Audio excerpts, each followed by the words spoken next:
What's our challenge here in America, which I think we shared in other parts of the world? America is blessed with abundant freedom, abundant technology, abundant labor, abundant land, abundant trade, abundant natural resources, and now abundant energy. We have, this was reported today, more oil and natural gas than Saudi Arabia. But as you all know, our economy is stuck. It's going nowhere. You also know that we are seeing a tsunami of debt that if we don't address will destroy the future of America. This is a problem that we share with other countries around the world. Until last year, Japan had the highest business taxes in the world. Now America has the highest, we're number one in terms of business taxes, 39%. And of course, big companies don't pay that, but they do it by manipulating the political system, so it leads to lots of waste and corruption. In 2008, US was ranked as the most competitive country in the world. In 2011, it was number 5. Now it's number 7, and I dare say next year at this time it'll be number 9 and continue to go down. California. California is the most blessed piece of real estate in the world. It has absolutely everything, everything you'd ever want. Ports, natural resources, weather, everything. And 12 years ago, it was ranked as the best place to work by businessmen, the best place.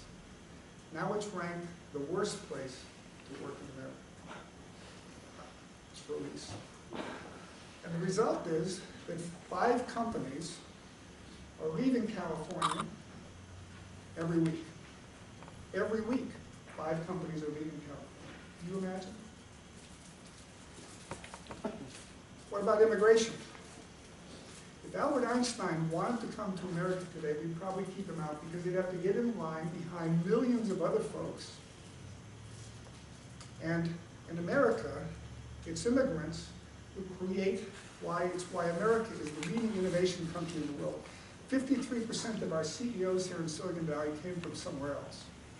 40% of our CEOs of the Fortune 500 are either immigrants or children of immigrants. If you take the immigrants out of America, there is no innovation leadership in America.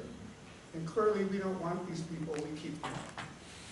We should be giving graduates in our schools green cards to stay here like other countries do around the world. How about education? Over the last few decades, we've doubled the amount of spending on K-12 education in real terms. There's been no improvement at all, none, 0. It gets worse. In cities like Detroit, less than 25% of minority boys graduate from high school. And if you don't graduate from high school, you're 8 times more likely to go to jail.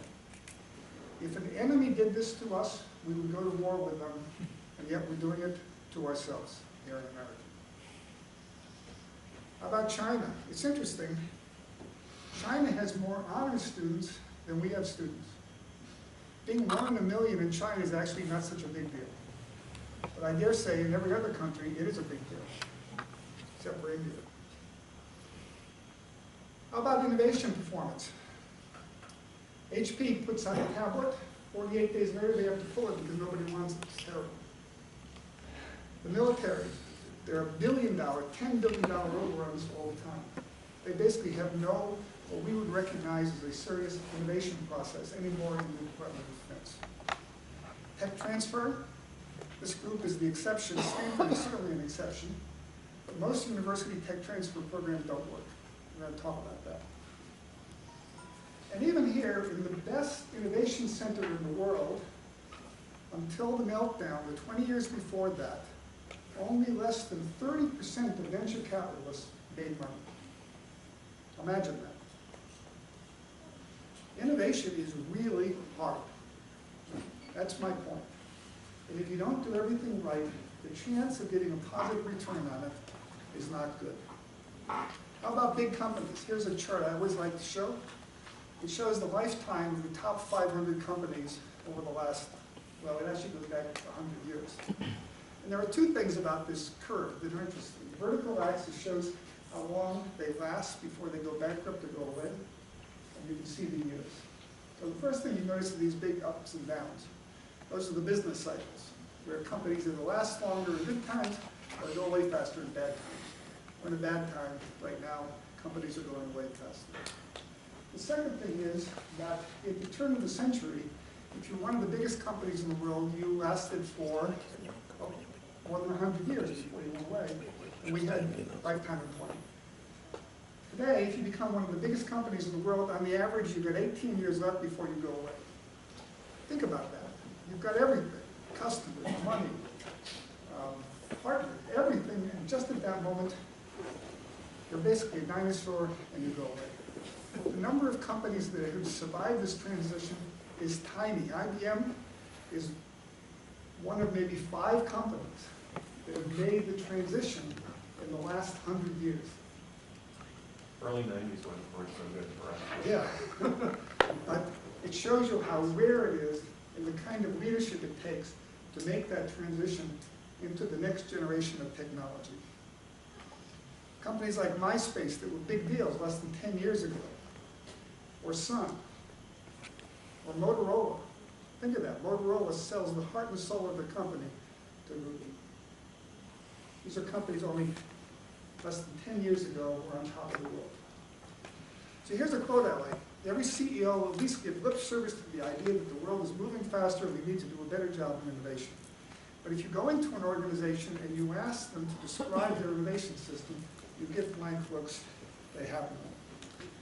We've had thousands of executives come to SRI from major companies, from Swisscom to, oh my gosh, all kinds of big companies. I won't mention their names.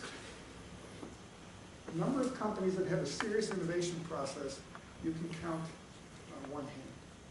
It's amazing.